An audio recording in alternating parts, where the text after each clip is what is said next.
1 month later, what had begun with hesitation was slowly finding its rhythm. He had told her to say no, that he couldn't give her the life she deserved, but she had said yes anyway. Their silence were no longer awkward. Nights no longer ended in lonely sleep. They ended with her curled against him, warm and soft. He never asked her for anything, yet she gave. Her patience, her comfort, her quiet strength. She waited for him no matter how late he returned, sometimes falling asleep on the couch with her books, only to wake up in his arms when he carried her to bed. She trusted him completely, without hesitation. What struck him most was her effort. She had been raised in luxury, yet here she was, living simply, adapting to his world, never once complaining, never once asking for more.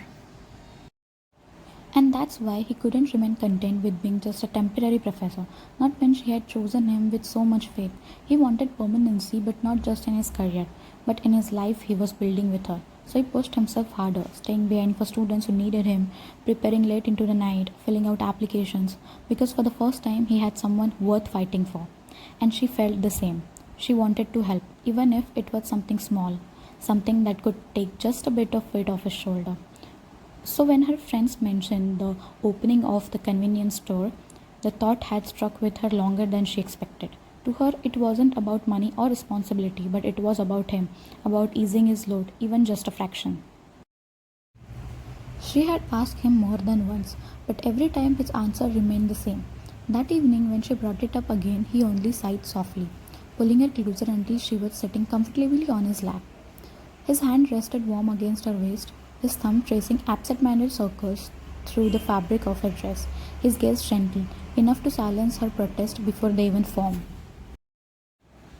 Ryan, I know why you want to do this. I know you only want to help. But you don't have to do this, baby. He tilted his head, brushing a strand of her hair behind her ear. That's not what I want for you. Her lips parted to argue, but his touch softened against her cheek, quieting her. Your only focus should be on finishing your studies, on building the life you have dreamed of. I can't. His throat tightened slightly before he went on. I can't see you standing behind a counter all day, wearing yourself out just to bring home extra. That's not the life I want for you. His arms tightening around her, almost protective, as if he could shield her from the very thought of hardship. I want you to have all the good things, the comfort you came from, not struggles. Let me carry that part, please. I want to give you the best I can. 1 week later, the evening air felt heavier than usual when he stepped inside. His shoulders sagged beneath his weight of something unspoken. He lowered himself on the couch, elbows on his knee, hand clasped together tightly. From the kitchen, Vine heard the faint creak of the sofa and came rushing out, her brows furrowing at the sight of him. He looked defeated. She walked over, stopping right in front of him. Jungkook? Her voice was soft, but urgent. What happened? For a moment he couldn't answer, his jaw clenched, his throat tightening as he fought for the words. Finally, he let out a long, trembling breath. They're cutting staff at the university. His voice cracked at the edges. And since I was only a temporary professor, I was the first to go. Her chest tightened. He swallowed hard, forcing himself to look up at her, though his gaze was filled with shame. The application I sent for a permanent position, it got rejected too. The last words came out broken, almost whisper. Vine's heart ached at the sight of him, her strong, composed Jungkook looking so fragile. Without hesitation, she cupped his face between her palms, forcing his lowered eyes to meet hers.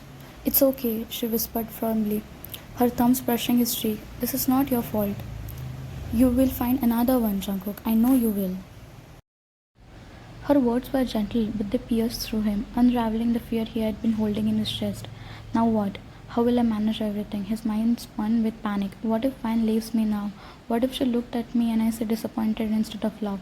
The thought gutted him. But then her fingers tugged his chin up, guiding him to her eyes, and there it was. No disappointment, no anger, only love. A soft, unwavering love that seemed to wrap around him, anchoring him before he could completely fall apart. Something inside him broke. He leaned forward, burying his face against her stomach, his hands wrapping tightly around her waist as though he feared she might slip away. I'm sorry, Vian. His voice was muffled, rough against the fabric of her dress. Vian's hand immediately found his head, her fingers grazing through his hair in slow, soothing strokes. It's not your fault. She held him close, pressing her cheeks into the top of his head, her embrace quiet but unshakable.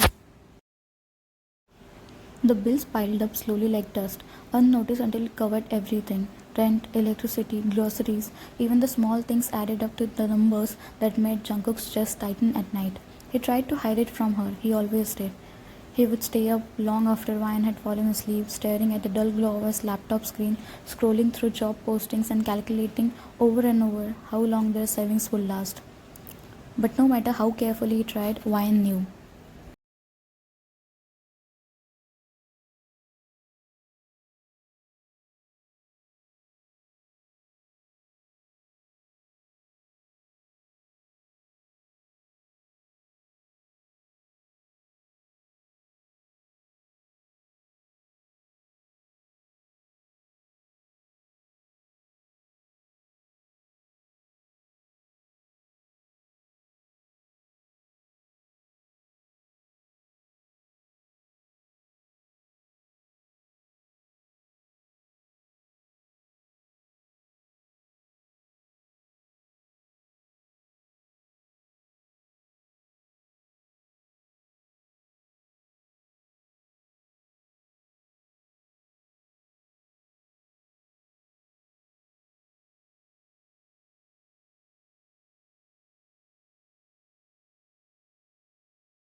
Ryan had quietly started a part time job at a convenience store but didn't tell him about it.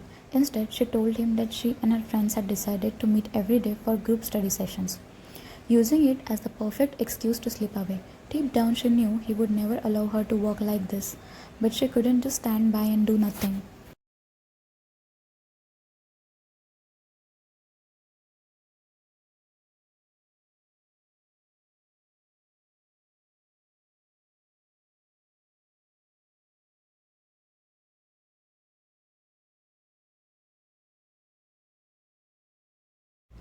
They walked in casually, but the moment her stepmother's eyes landed on her, they lit up with unholy delight. A smirk tugged at her lips, almost too quick to catch, but Ryan saw it. Her father, on the other hand, went pale. His eyes widened, disbelief written all over his face. Ryan, his voice cracked with shock. What is this? What are you doing here? The packet slipped slightly in her hands, her throat tightened. Words failed her, so she said nothing, her silence only making the scene heavier.